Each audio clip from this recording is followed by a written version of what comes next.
मीरा के प्रत्येक पदों में दुख है, प्रत्येक पद में विरह है। कोई मीरा के दुख को समझ ना पाया, कोई मीरा के विरह को समझ ना पाया, क्योंकि मीरा साधारण नहीं थी, पूर्व जन्म की गोपी थी। वही कलयुग में मीरा बनकर प्रकट हुई। भगवान ने गोवर्धन लीला को किया। आहा, मीरा गाती ना, मीरा कहती कि हमारे जीवन में श्याम सुंदर के अलावा कोई दूजा नहीं। मेरे पागलो, मीरा की चर्चा उठी तो एक बात हम कहना चाह रहे, हमको याद आई। मीरा का जन्म 5000 वर्ष बाद हुआ कृष्ण के, लेकिन आप मीरा के चरित्र को पढ़ोगे तो एक बात नहीं पाओगे। अब वो ये है कि मीरा जब नाचती थी ना, तो ये मान करके नहीं नाचती थी कि ये कलयुग चल रहा है, अब वो द्वापर में हुए हैं। वो जब नाचती थी तो ऐसा मानकर नाचती थी कि मैं मधुबन में हूं और कन्हैया बांसुरी बजा रहा है। इतनी डूब जाती थी मीरा। परमात्मा का मिलना कठिन नहीं है, हमारा आपका डूबना कठिन है। जिस दिन तुम डूबने लगोगे, परमात्मा उसी दिन प्रकट होने लगेगा। मीरा नृत्य में खो जाती थी। मीरा बावरी थी। विष भी दिया तो मीरा ने विष मानकर नहीं पिया। जब ब्राह्मण ने कहा कि ये चरणामृत है, मीरा ने कहा गोविंद का चरणामृत है तो पीऊंगी। पर ब्राह्मण ने कहा सुनो, चरणामृत तो है, पर राणा ने तुम्हारे लिए विष भेजा है, इसमें जहर मिला दिया। मीरा कहती है यदि गोविंद का चरणामृत में यदि विष मिला है तो मुझे विष भी स्वीकार है। मुझे तो सिर्फ कृष्ण से मतलब है, मेरे आराध्य से मतलब है। मेरे आराध्य को यदि ये प्रिय है तो मैं पीऊंगी।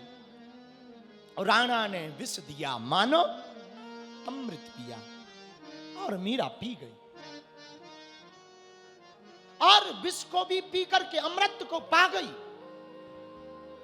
मीरा जब नृत्य करती थी तो माधव को सामने पाती थी। मीरा जब वृंदावन गई तो अपने आराध्य को मिलने गई, तो उन्होंने सुना कि यहां एक बहुत अभूतपूर्व महात्मा रहते हैं, उनके दर्शन करना चाहिए। मीरा दर्शन करने गई तो उनके चेलों ने कहा कि हमारे गुरुजी तुम्हें दर्शन नहीं दे सकते। बोले क्यों? बोले हमारे गुरुजी किसी स्त्री का मुख नहीं देखते। तो मीरा हंस गई। चेलों ने कहा क्या बात है, आप हंसे क्यों? मीरा कहती है कि मुझे तो यही पता था कि वृंदावन में एक ही पुरुष रहता है, केवल कृष्ण, बाकी तो सब यहां गोपियां रहती। ये दूसरा पुरुष कौन आ गया? ऐसी दृष्टि थी मीरा की। मीरा की एकमात्र दृष्टि थी, जाके सिर मोर मुकुट मेरो पति सोई। जिसके माथे पर मुकुट है वो मेरा पति है। मीरा इतनी डूब जाती थी, इतनी डूब जाती थी, कृष्ण के अलावा कुछ दिखाई नहीं पड़ता था। मेरे पागलों, जब तक आपके अंदर गोपी प्रेम प्रकट ना होगा तब तक तुम्हें परमात्मा प्राप्त ना हो पाएगा। गोपियों की तरह जब तक भाव प्रकट ना होगा तब तक कृष्ण ना मिल पाएगा। और हमारे वृंदावन वाले कन्हैया की तो एक आदत है, वो भगवान शंकर को भी मिले तो उनको भी पहले गोपी रूप धारण करना पड़ा, उनको भी गोपेश्वर बनना पड़ा, तब महादेव को भी मिले। गोपियों का प्रेम अभूत है, अभूतपूर्व है। गोपियां जब बैठती हैं तो कृष्ण की चर्चा करती। प्रेम तो वही होता जिसमें चर्चा भी हो तो उसकी हो, कथा भी हो तो उसकी हो, गीत भी हो तो उसके हो। गोपियां बैठी चर्चा कर रही। एक गोपी कहती कान ना दूसरा नाम सुने, नहीं एक रंग रंगो यह डोरा, और धो कहूं दूसरो नाम कड़े, रसना मुख बांधी अलाहल बूरो। एक गोपी कहती सुनो, हमारा प्रेम कृष्ण के प्रति कितना है? बोले कितना? बोले सुनो, हमारे कान कृष्ण के अलावा किसी और का नाम ना सुने। हम कृष्ण के अलावा किसी और का नाम नहीं सुनना चाहते।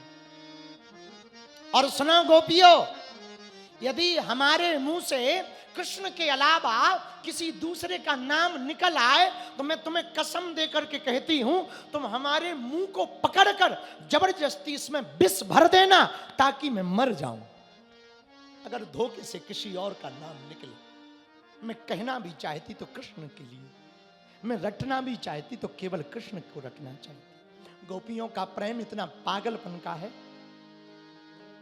एक गोपी और बैठी, वो कहने लगी, ठाकुर चित्त की वृत्ति है हमें, कैसहू टेक तजे नहीं भोरो, और बाबरी बे अखियां जरी जाए जो, सांवरो छाड़ निहारत गोरो। दूसरी सखी कहती, अरे गोपी, तू तो कहती है कि कृष्ण के अलावा कोई नाम ना निकले, मेरी भी तो सुन। मैं चाहती हूं कि स्वप्न में भी सांवले के अलावा कोई गोरा ना दिखाई दे। मुझे स्वप्न भी आए ना तो केवल श्याम सुंदर स्वप्न में आए, और श्याम सुंदर आए और सांवले वाले। यदि धोखे से मेरे स्वप्न में कोई गोरे कलर का, गोरे रंग का व्यक्ति आ जाए तो मैं चाहती हूं कि मेरी आंखें फूट जाएं और मैं अंधी हो जाऊं। तब तक तीसरी बोली, सखी तुम अपनी तो बता चुकी, जरा मेरी भी तो सुनो। हाँ जरा तुम बताओ। अब तीसरी सखी कहती, बाटन में घाटन में बीथन में बागन में वृक्षन में बेलन में बाटका में वन में, दरन में दीवारन में देहरी दरीचन में, हीरन में हारन में भूपन में तन में, कानन में कुंजन में गोकुल में धन में, और घन में जहां जहां देखूं तह श्याम ही दिखाई दे, सालिग्राम छाए रहे नैनन के मन में। तीसरी गोपी कहती, हम तो जहां देखें वहां श्याम दिखाई दे।